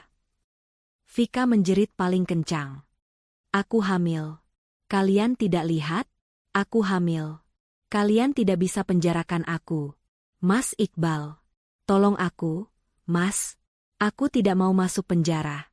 Aku tidak mau. Anda bisa jelaskan kehamilan Anda pada penyidik, kata polisi itu tanpa emosi, sambil mengeluarkan borgol. Cucuku. Desis Ibu Tini, tubuhnya gemetar hebat. Kalian mau memenjarakan cucuku? Dia menatap Iqbal dengan kebencian. Ini semua salahmu, Iqbal. Bodoh. Bodoh. Kenapa bisa ketahuan? Iqbal tidak menjawab. Dia terlalu syok. Pagi ini dia adalah raja. Siang ini, dia menjadi penjahat yang akan diborgol. Pak Hendra berdiri di tengah ruangan yang kini penuh stiker sita, menonton dengan tenang saat polisi memborgol tangan Iqbal. Dia melihat Vika yang meronta-ronta dan Ibu Tini yang menangis histeris. Kemenangan ini terasa jauh lebih manis daripada yang dia bayangkan. Borgol logam yang dingin itu terasa menusuk kulit. Tidak. Jangan sentuh aku. Vika menjerit, suaranya melengking tinggi, memecahkan keheningan sesaat yang mencekam. Dia meronta-ronta dengan brutal, seperti binatang liar yang terperangkap. Aku sedang hamil. Kalian tidak dengar? Hamil. Kalian mau membunuh calon cucu pewaris? Lepaskan. Lepaskan aku. Petugas polisi wanita yang ditugaskan memborgolnya tetap tenang, wajahnya tidak menunjukkan emosi. Nona, tolong jangan mempersulit. Anda akan menyakiti diri Anda sendiri. Di sisi lain, Ibu Tini tidak melawan. Dia juga tidak menangis. Dia hanya luruh. Tubuhnya yang tadi pagi duduk angkuh di singgasananya, kini terkulai di lantai keramik yang dingin. Kakinya seperti jeli, tidak mampu menopang bobot tubuhnya yang kini terasa berat oleh kehancuran. Matanya nanar, kosong, menatap stiker, disita, yang tertempel di guci anti kesayangannya. Ibu, ayo berdiri, kata seorang petugas, sedikit lebih lembut, namun tetap tegas. Ibu Tini tidak bergerak. Dia harus diseret untuk berdiri oleh 2 petugas. Wajahnya yang pucat pasi kini basah oleh air mata yang mengalir tanpa suara. Dia tidak lagi melihat Pak Hendra. Dia hanya menatap Iqbal. Dan Iqbal. Dia adalah yang paling tenang. Saat borgol itu dipasangkan di pergelangan tangannya, dia tidak melawan. Dia hanya menundukkan kepalanya dalam-dalam. Seluruh angkuh, seluruh kuasa yang dia rasakan tadi pagi, lenyap tak bersisa. Dia seperti balon yang kempes. Dia mengangkat kepalanya, bukan menatap polisi atau Vika yang masih histeris, tapi menatap Pak Hendra. Pak. Suaranya serak dan pecah. Pak Hendra. Sani, di mana dia? Tolong, Pak. Biarkan saya bicara dengannya. Saya akan lakukan apa saja. Saya akan sujud di kakinya. Ini semua salah paham. Pak Hendra menatapnya, dingin. Anda seharusnya memikirkan itu saat Anda melemparkan celemek ke kakinya, Tuan Iqbal. Waktu Anda untuk bicara sudah habis. Pak Hendra memberi isyarat kepada polisi, bahwa mereka. Prosesi yang memalukan itu dimulai. Mereka bertiga digiring keluar dari pintu depan rumah megah itu. Pintu yang sama tempat Sani diusir 3 hari lalu. Dan di sanalah neraka kedua mereka dimulai. Di luar gerbang, rupanya keributan dan kedatangan beberapa mobil polisi telah menarik perhatian para tetangga. Ibu-ibu sosialita yang dulu selalu coba saingi oleh Ibu Tini. Para satpam kompleks. Mereka semua berdiri di seberang jalan, berbisik-bisik, beberapa bahkan tak malu mengeluarkan ponsel dan merekam. Ya Tuhan, itu kan Ibu Tini? Sama Iqbal? Loh, itu siapa yang perempuan muda? Kok diborgol semua? Astaga! Ditangkap. Wajah Ibu Tini serasa ditampar ribuan kali. Dia, ratu di kompleks ini, kini menjadi tontonan. Dia mencoba menyembunyikan wajahnya, tapi borgol di tangannya menghalanginya. Vika, melihat kerumunan itu, malah semakin menjadi-jadi. Apa lihat-lihat? Pergi kalian. Jangan rekam saya. Saya ini korban. Saya hamil. Tolong. Polisinya jahat. Mereka mau membunuh bayi saya. Teriakan Vika hanya membuat bisikan para tetangga semakin kencang dan rekaman video semakin jelas. Iqbal hanya bisa menunduk. Dia ingin bumi terbelah dan menelannya saat itu juga. Dia didorong masuk ke mobil polisi yang satu, terpisah dari Ibu Tini dan Vika yang dimasukkan ke mobil lainnya. Perjalanan ke kantor polisi adalah perjalanan terpanjang dalam hidup mereka. Di mobil Vika dan Ibu Tini, Vika tidak berhenti menangis dan meracau, menyalahkan semua orang. Ini semua gara-gara kamu, Mas Iqbal bodoh. Kenapa bisa ketahuan? Dan ibu juga. Kalau saja ibu tidak serakah, kita tidak akan begini. Ibu Tini hanya diam, menatap kosong keluar jendela. Penyesalannya datang terlambat.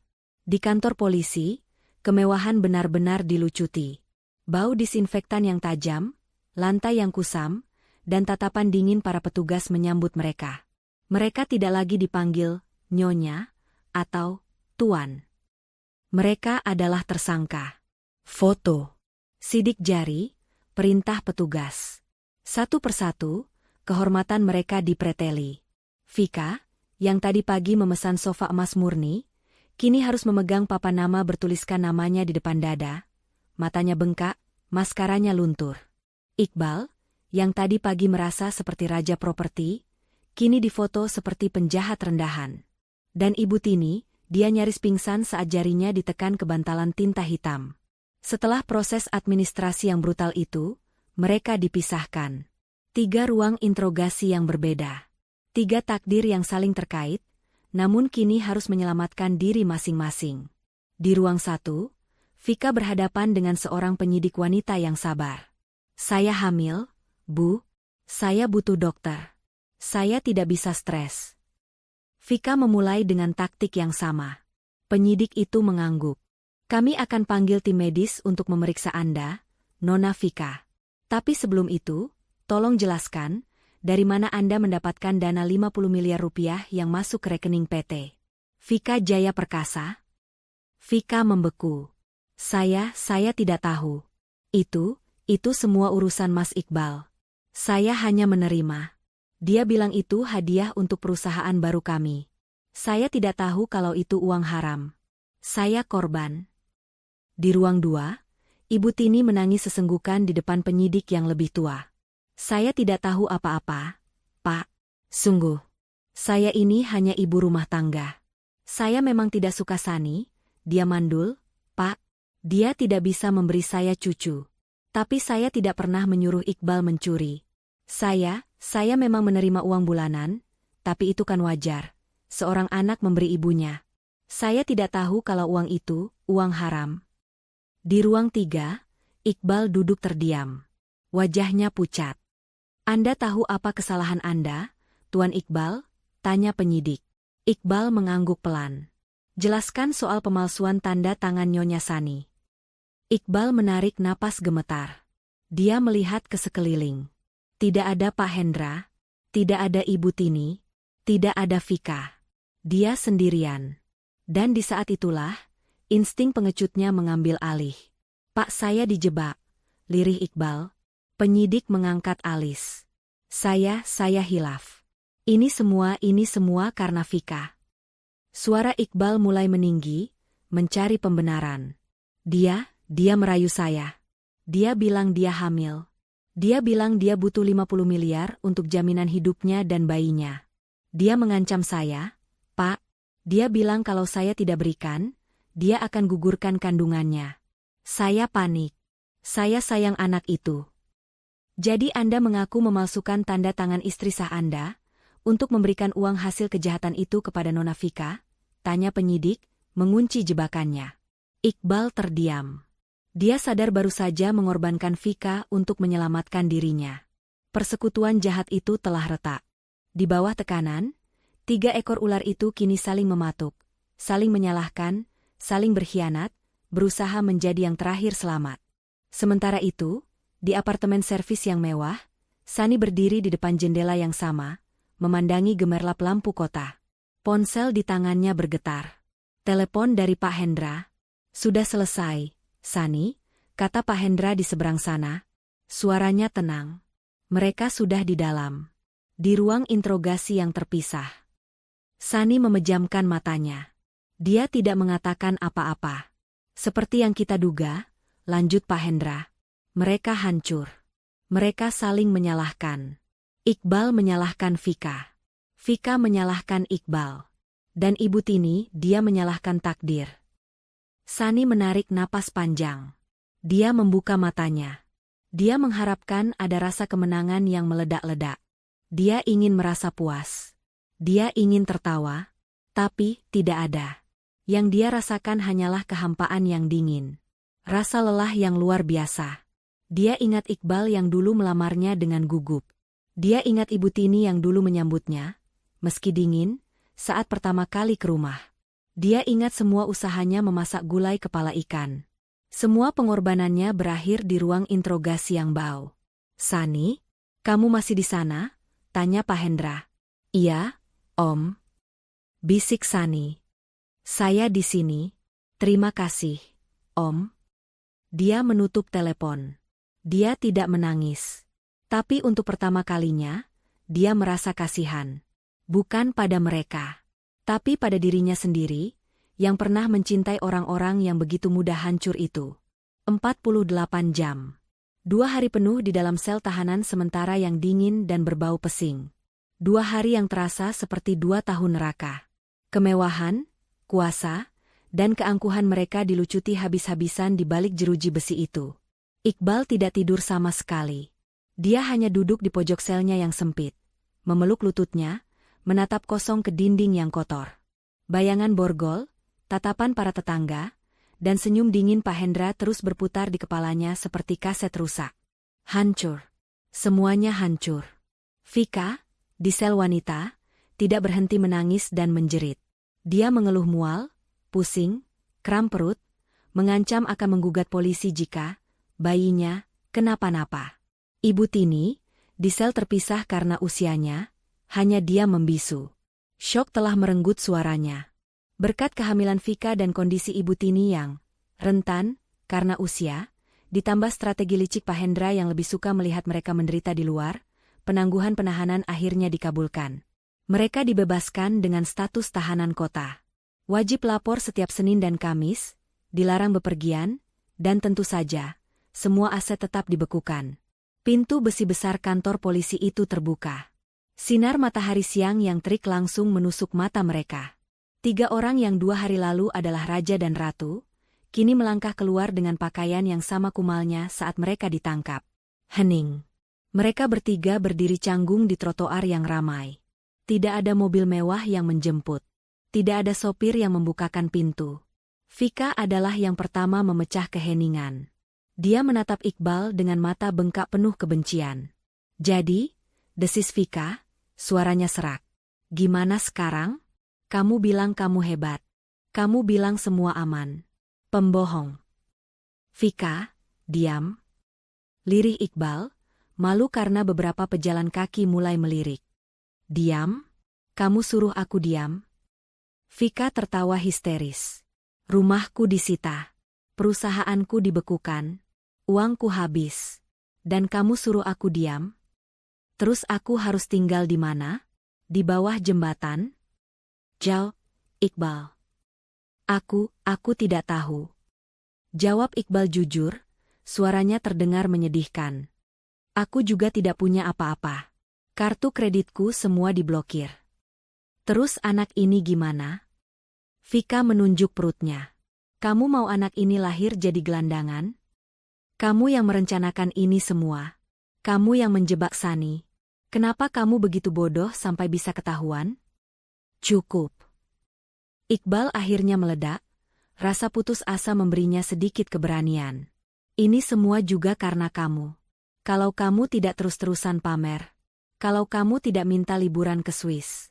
Kalau kamu tidak serakah. Kita tidak akan begini. Oh, jadi sekarang kamu menyalahkan aku. Vika menatap Iqbal dengan jijik. Dia melihat pria di hadapannya.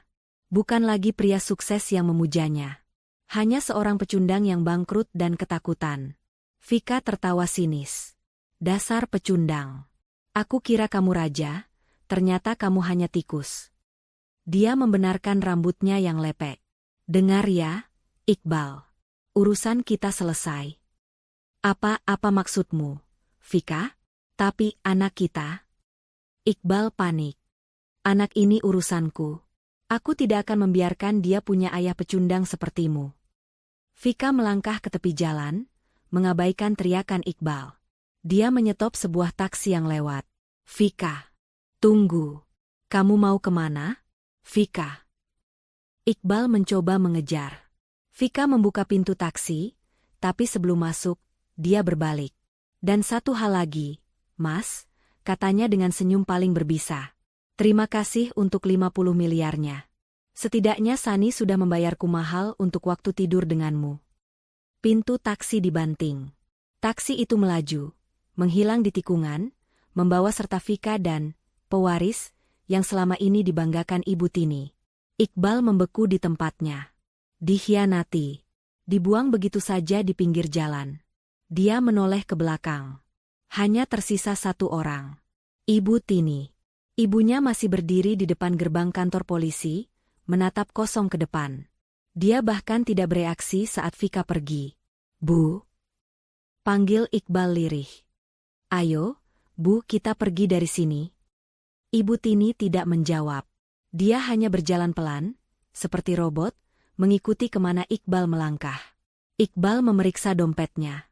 Dia mengeluarkan semua isinya. Beberapa lembar uang 100 ribuan dan recehan. Total, mungkin sisa 300 ribu rupiah. Cukup untuk apa? Mereka tidak bisa pulang. Rumah itu disegel. Mereka tidak bisa menghubungi kerabat. Terlalu malu. Iqbal berjalan tanpa tujuan, Ibu Tini mengikutinya di belakang. Mereka berjalan kaki berkilo-kilometer. Dari kawasan elit kantor polisi, masuk ke jalan-jalan kecil, gang-gang sempit, mencari tempat termurah untuk sekadar berteduh. Akhirnya, di sebuah gang becek di belakang pasar, Iqbal menemukan sebuah penginapan melati. Losmen murah yang catnya sudah mengelupas dan berbau apak. 1 kamar, Pak, kata Iqbal pada penjaga yang menatapnya curiga. Dia membayar dengan hampir semua sisa uangnya. Kamar itu adalah neraka. Sempit. Panas. Hanya ada satu kipas angin di langit-langit yang berputar lambat dan berisik. Satu ranjang sempit dengan sprei yang kotor dan berbau aneh. Kamar mandinya jongkok dan berlumut. Iqbal menghempaskan diri di kursi plastik. Dia menatap ibunya. Ibu Tini duduk di tepi ranjang. Masih diam. Tatapannya kosong. Bu, ibu bicara dong. Pinta Iqbal, frustrasi. Maafkan Iqbal, Bu. Iqbal salah. Iqbal gagal. Ibu Tini masih diam. Bu, setidaknya marahi Iqbal. Pukul Iqbal. Jangan diam saja. Iqbal mengguncang bahu ibunya. Ibu Tini menoleh pelan ke arah Iqbal. Sangat pelan. Dia membuka mulutnya, mencoba bicara. Iqbal. Suaranya keluar seperti desisan. Sangat serak dan tidak jelas. Iya, Bu. Ini Iqbal. MU muka. Lanjut Ibu Tini. MU ke aku. Muka ibu kenapa? Iqbal mulai panik. Dia melihat wajah ibunya. Dan jantungnya serasa berhenti. Sudut bibir kiri Ibu Tini tertarik ke bawah. Matanya yang sebelah kiri tidak berkedip. Air liur menetes dari sudut bibirnya yang lumpuh itu. Rasa. Ibu Tini mencoba mengangkat tangan kirinya untuk menyentuh wajahnya, tapi tangan itu tidak bergerak. Tangan itu terkulai lemas di pangkuannya. Ibu Tini menatap tangannya yang tidak patuh, lalu menatap Iqbal dengan mata yang kini dipenuhi kengerian. "Bu, Ibu." Iqbal menjerit. Tubuh Ibu Tini limbung ke samping, roboh di atas ranjang yang reot itu. "Stroke, Ibu. Jangan tinggalkan Iqbal." Iqbal panik. Dia dilanda ketakutan yang luar biasa. Dia mencoba mengangkat ibunya, tapi tubuhnya berat. Dia berlari keluar kamar, berteriak minta tolong. Dengan bantuan penjaga losmen, dia membopong Ibu Tini ke bajai terdekat. "Rumah sakit. Cepat. Rumah sakit umum daerah," teriaknya pada sopir bajai. Mereka tiba di UGD Rumah Sakit Umum Daerah yang kacau balau. Bau obat, darah, dan keringat bercampur jadi satu. Ibu Tini langsung dilarikan ke ruang triase. Iqbal berlari-lari kecil di samping brankar. Seorang dokter muda mencegatnya setelah pemeriksaan singkat.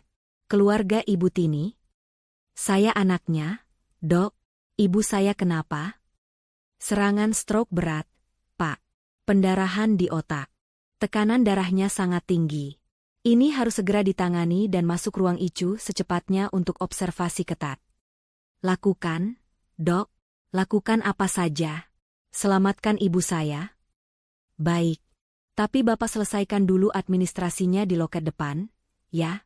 Untuk deposit ICU." Iqbal berlari ke loket administrasi. "Atas nama Ibu Tini Wulandari, Pak. Deposit ICU, 10 juta rupiah," kata petugas itu tanpa menatapnya. 10 juta?"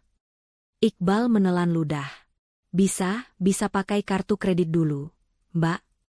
"Bisa, Pak." Iqbal mengeluarkan kartu kredit platinumnya. Kartu yang dulu bisa membeli apapun. Dia menyerahkannya dengan tangan gemetar. Petugas itu menggeseknya. "PP, PP, PP." Petugas itu menggeseknya lagi. Dia menatap Iqbal dengan curiga. "Maaf, Pak. Ditolak." "Declined." "Ditolak? Coba yang ini." Iqbal memberikan kartu black card-nya. Simbol kesuksesannya. "Gesek." "Sama, Pak. Ditolak juga. Kartu Bapak diblokir." Iqbal membeku. Keringat dingin membanjiri pelipisnya. Habis. Benar-benar habis. Dia tidak punya sepeser pun. Ibunya terbaring di UGD, di ambang kematian, dan dia tidak bisa membayar deposit 10 juta. "Pak," tegur petugas itu. "Jadi bagaimana? Mau bayar tunai?" Iqbal merogoh sakunya. Hanya sisa 50.000 rupiah. Saya. Iqbal bingung. Dia harus bagaimana? "Pak, kalau tidak ada deposit, kami tidak bisa pindahkan ke ICU. Pasien akan tetap di UGD, tapi penanganannya tidak akan maksimal. Antrean UGD penuh, Pak." Ibunya akan mati. Dalam keputusasaan total, hanya ada satu nama yang terlintas di benaknya. Satu-satunya orang yang dia tahu punya uang.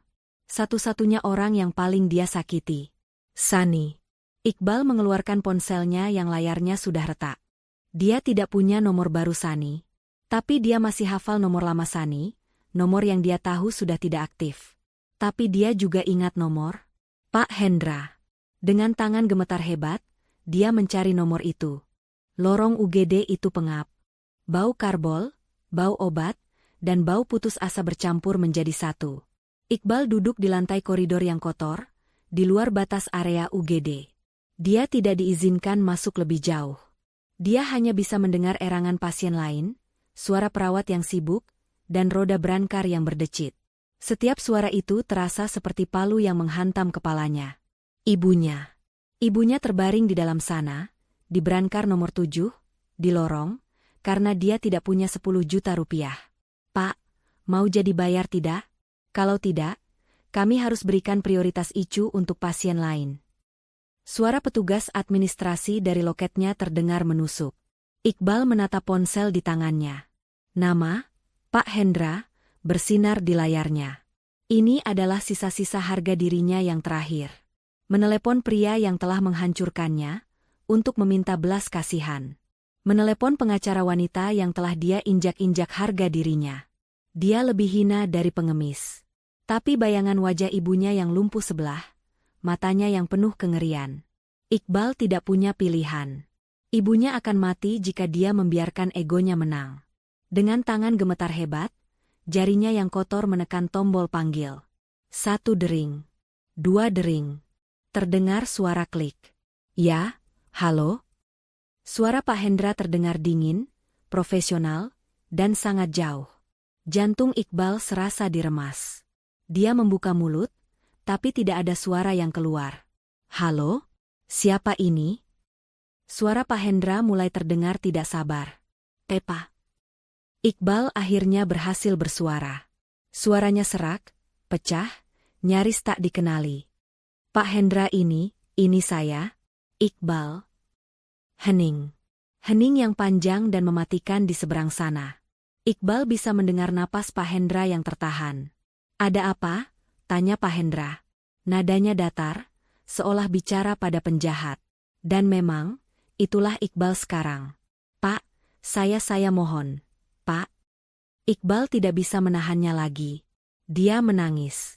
Tangisan seorang pria dewasa yang hancur lebur, di lantai rumah sakit umum yang kotor.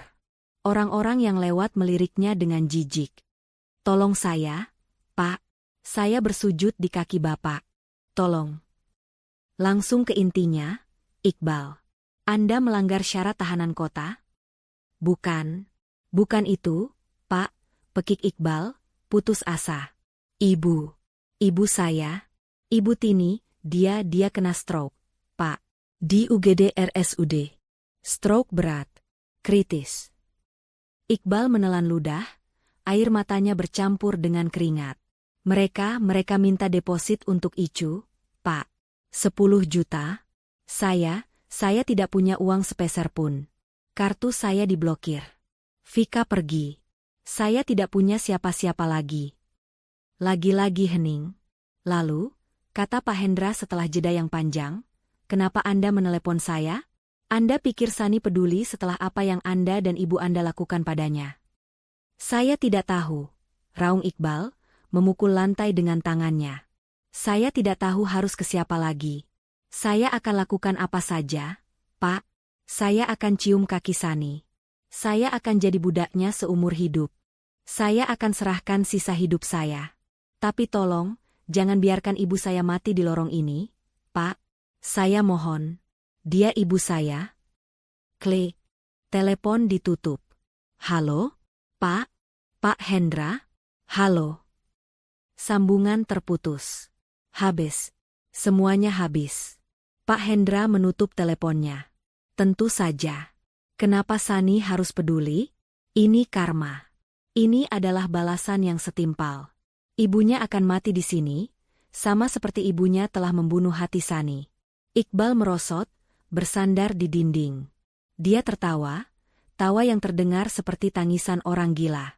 Di apartemen mewahnya, Sani baru saja selesai mandi air hangat. Dia mengenakan jubah tidur sutra yang nyaman. Dia mencoba menenangkan pikirannya. Kemenangan yang dia raih terasa hampa. Dia masih merasa kotor. Ponsel barunya berdering. Nama, Om Hendra, muncul. Iya, Om? Ada apa malam-malam begini?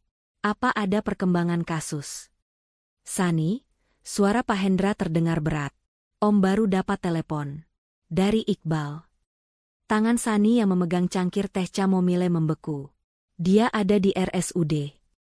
Pak Hendra menceritakan semuanya. Ibu Tini stroke berat. Kritis. Butuh Icu.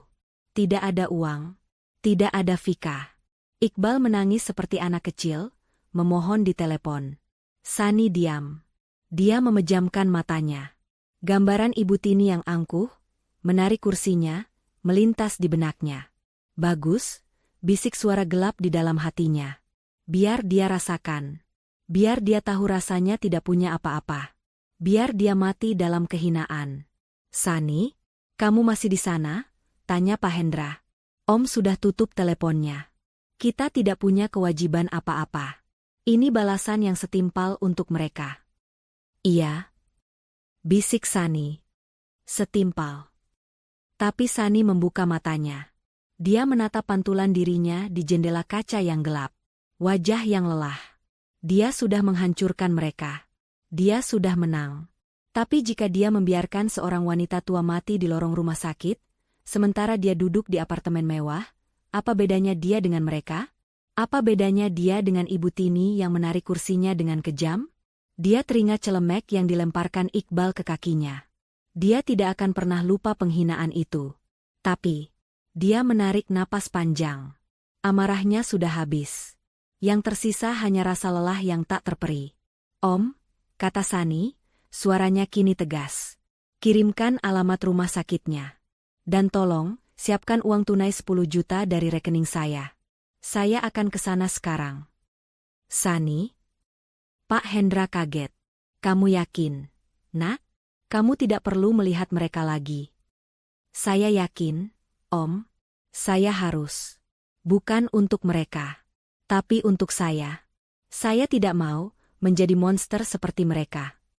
30 menit kemudian. Iqbal masih duduk di lantai, menatap kosong ke depan. Dia sudah pasrah. Ibunya akan, permisi, Tuan Iqbal. Iqbal mengangkat kepalanya. Dia melihat sepasang sepatu bot kulit mahal. Dia mendongak. Pak Hendra. Iqbal langsung merangkak, mencoba memegang kaki Pak Hendra. Pak, Bapak datang. Terima kasih, Pak. Terima kasih. Pak Hendra melangkah mundur, menghindarinya. Bukan saya yang harus kamu berterima kasih. Pak Hendra menyingkir. Di belakangnya, berdiri Sani. Iqbal terpaku. Sani. Dia ada di sana. Berdiri tegak, mengenakan mantel wol yang rapi, rambutnya tergerai sempurna. Wajahnya tenang, tapi matanya menatap Iqbal seolah Iqbal adalah kotoran di lantai. Dia tampak seperti bidadari pencabut nyawa. Cantik, tapi dingin dan tak terjangkau. Sani. Bisik Iqbal. Air matanya kembali mengalir. Sani. Kamu datang. Maafkan aku, Sani. Maafkan aku. Dia mencoba merangkak ke arah Sani, ingin bersujud di kakinya. Jangan sentuh dia, desis Pak Hendra. Sani berjalan melewatinya, seolah Iqbal tidak ada. Dia berjalan lurus ke loket administrasi. Pak Hendra menyerahkan sebuah amplop tebal berisi uang tunai. Atas nama Ibu Tini Wulandari.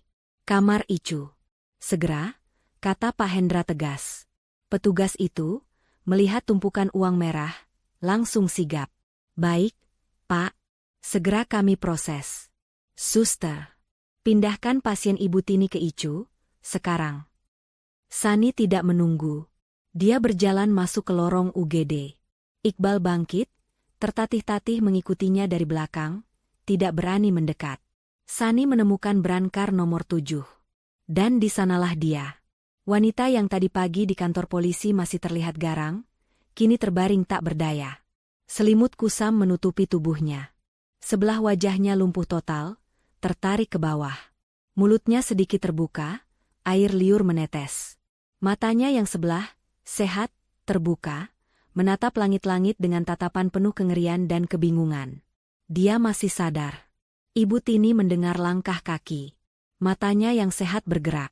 Dia melihat Sani. Mata itu langsung membelalak. Teror. Rasa malu yang luar biasa. Ketakutan murni. Wanita yang dia hina, mandul, wanita yang dia tarik kursinya, kini berdiri di hadapannya. Dan wanita ini, baru saja membayar untuk menyelamatkan nyawanya. Ibu Tini mencoba bicara. Yang keluar hanya erangan panik. Aag. Ug. Dia mencoba menggerakkan tangannya untuk menutupi wajahnya yang lumpuh, tapi tangan kirinya tidak bergerak. Mati rasa. Sani hanya berdiri diam, menatapnya. Dingin. Iqbal berdiri gemetar di belakang Sani. Sani, tolong maafkan ibu. Sani mengangkat tangannya, mengisyaratkan Iqbal untuk diam. Dia menatap mata Ibu Tini. Kenapa, Bu? Tanya Sani pelan. Ibu Tini terkesiap. Air mata langsung menggenang di matanya yang sehat, lalu mengalir deras ke samping, membasahi bantal yang kotor. Dia mengerang, mencoba menjawab. Dengan sisa kekuatannya, dia menggerakkan tangan kanannya. Tangan yang masih berfungsi. Tangan itu gemetar hebat, mencari-cari. Dia berhasil. Dia mencengkeram ujung mantel Sani. Cengkeramannya lemah, putus asa. Maaf. Bisiknya. Suaranya seperti parutan kelapa, nyaris tak terdengar. Maaf untuk apa? Tanya Sani, masih datar. Maaf sudah menghina saya? Ibu Tini menggeleng lemah. Air matanya semakin deras. Dia mencengkeram lebih erat. Eri. Sani mengerutkan keningnya. Apa? Ibu Tini mengumpulkan sisa tenaganya. Ibu Eri. Bisiknya lagi, lebih jelas. SAMAKMU. Sani membeku. Iri? KMU yang spesial? Lanjut Ibu Tini, setiap kata adalah perjuangan yang menyakitkan. KMU terhormat. Itu dia. Kata-kata itu. Kata-kata yang Ibu Tini gunakan untuk menghinanya. KMU bisa semua. Ibu tidak. Kamu bisa semua. Ibu tidak. Pengakuan itu menghantam Sani lebih keras daripada hinaan manapun. Jadi selama ini semua kebencian itu, semua hinaan, mandul, semua perlakuan kejam bukan karena Ibu Tini membencinya. Tapi karena Ibu Tini iri padanya. Iri karena Sani adalah semua yang Ibu Tini inginkan tapi tidak bisa dia capai. Mandiri, sukses, baik hati, dan dihormati. Sani menarik napas panjang. Seluruh amarah yang dia simpan berbulan-bulan, seluruh dendam yang dia rawat lenyap begitu saja. Menguap. Yang dia lihat sekarang bukanlah monster. Hanya seorang wanita tua yang rapuh, yang kalah oleh rasa irinya sendiri. Sani, yang tadinya berdiri kaku, kini menggerakkan tangannya. Dia tidak melepaskan cengkeraman Ibu Tini. Sebaliknya, dia menutupi tangan tua yang gemetar itu dengan tangannya sendiri. Tangan yang hangat. Ibu Tini terkesiap, menatapnya tidak percaya. Sani maafkan, Ibu. Lirih Ibu Tini, kini menangis seperti anak kecil. Air mata Sani sendiri akhirnya jatuh. Bukan air mata kemarahan, tapi air mata kelegaan. Saya maafkan, Ibu, bisik Sani. Di belakang mereka, Iqbal ambruk. Dia jatuh berlutut di lantai lorong rumah sakit, melihat pemandangan itu. Melihat istrinya yang terbuang, mengampuni ibunya yang telah menghancurkan mereka. Dia menundukkan kepalanya ke lantai yang kotor dan menangis meraung-raung. Penyesalannya bergema di lorong yang sibuk itu. 6 bulan berlalu sejak malam di lorong rumah sakit itu. 6 bulan yang Sani gunakan untuk menata ulang puing-puing hidupnya, bukan dengan amarah, tapi dengan ketenangan yang baru dia temukan. Hari ini, Sani duduk di ruang konferensi yang sama di kantor Pak Hendra. Tapi kali ini, udaranya terasa ringan. Di atas meja di hadapannya, tergeletak setumpuk dokumen. Yang paling atas adalah akta cerai. Sudah selesai, Sani? Suara Pak Hendra memecah keheningan. Semuanya sudah ditandatangani. Kamu resmi bebas. Perceraianmu dikabulkan dengan alasan pengkhianatan dan tindak pidana. Sani menatap dokumen itu. Bebas.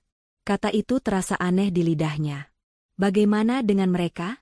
Tanya Sani pelan, bukan karena peduli, tapi karena dia perlu menutup bab ini selamanya. Pak Hendra bersandar di kursinya. Berita yang menarik, katanya. Iqbal. Dia kooperatif sepenuhnya setelah malam itu. Dia mengaku bersalah atas semua tuduhan, pemalsuan, penggelapan, semuanya. Karena kamu mencabut tuntutan pidana terberat dan hanya fokus pada pengembalian aset, hakim memberinya keringanan.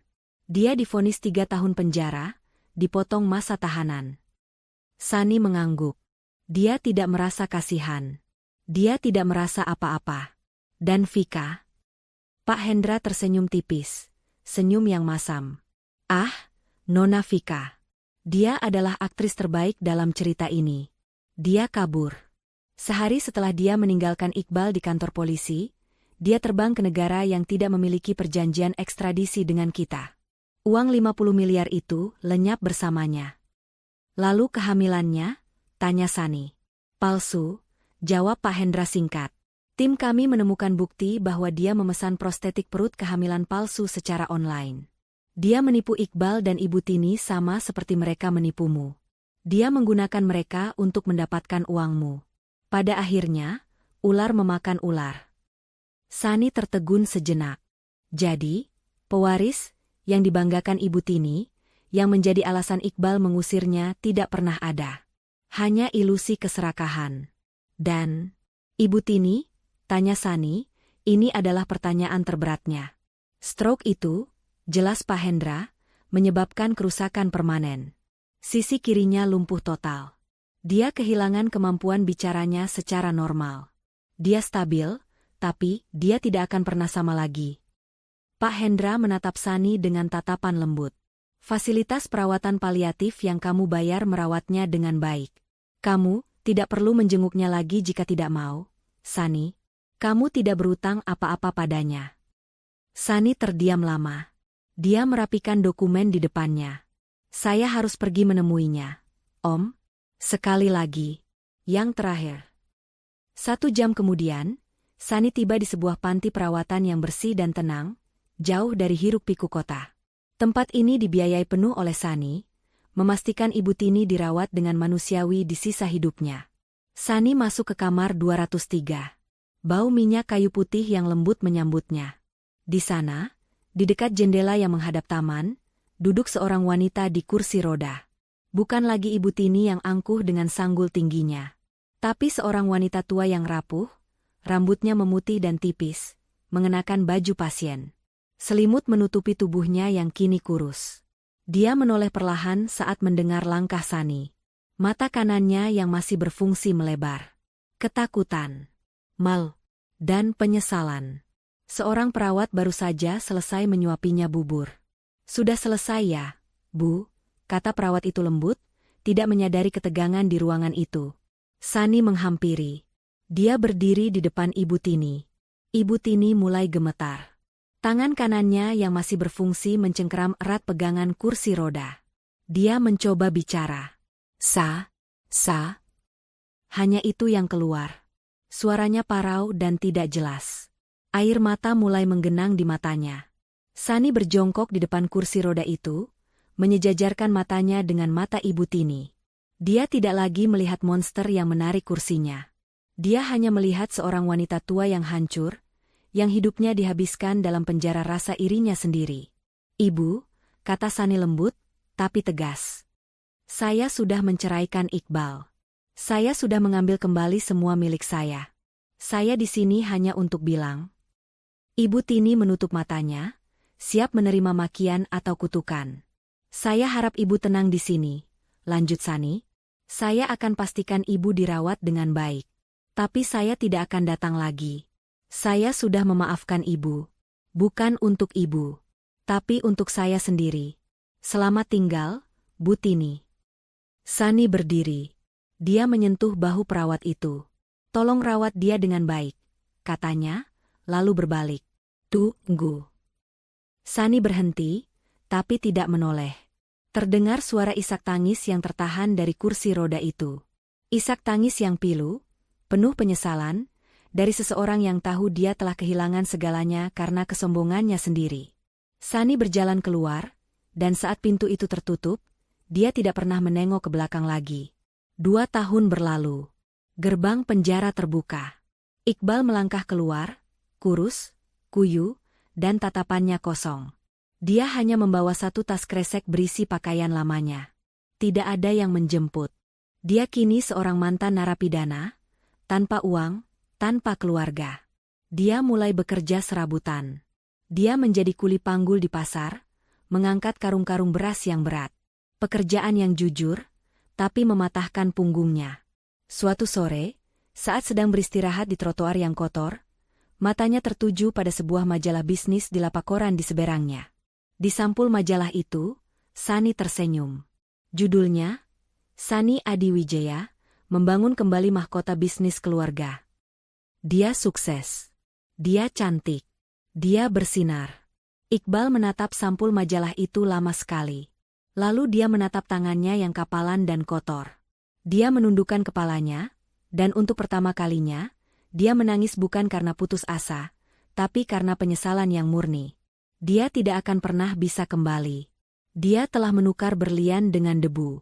Inilah hukuman sejatinya. Seumur hidup. Malam itu, di sebuah rumah baru yang lebih kecil namun hangat dan penuh tawa, Sani sedang mengadakan makan malam. Tamunya hanya Pak Hendra dan istrinya. "Masakanmu tidak pernah gagal, Sani," puji Pak Hendra sambil menambah nasi. Sani tertawa. Tawa yang lepas dan tulus. "Hanya gulai kepala ikan, Om. Tapi kali ini, saya memasaknya karena saya mau, bukan karena harus." Sani duduk di kursinya, di meja makan kayunya yang sederhana. Dia memandang sekeliling. Tidak ada porselen mahal atau gelas kristal. Hanya kehangatan. Dia ingat malam itu. Malam di mana kursinya ditarik. Malam di mana dia merasa begitu hina. Sani tersenyum tipis. Dia akhirnya mengerti. Kehormatan itu tidak pernah ada di kursi. Kehormatan itu tidak pernah datang dari pujian Ibu Tini atau cinta Iqbal. Dia tidak lagi mencari kursi kehormatan. Karena Sani sadar, dialah kehormatan itu. Dia telah melalui neraka, tapi dia memilih untuk tidak terbakar di dalamnya. Dia memilih damai. Dia memilih untuk memaafkan. Dia bebas. Dan hatinya utuh. Pesan moral. Kehormatan sejati tidak terletak pada kursi, jabatan, atau pujian orang lain, melainkan pada hati yang mampu memaafkan dan tetap tegar setelah dilukai. Sebab, iri hati dan kesombongan hanya akan menghancurkan pemiliknya dari dalam.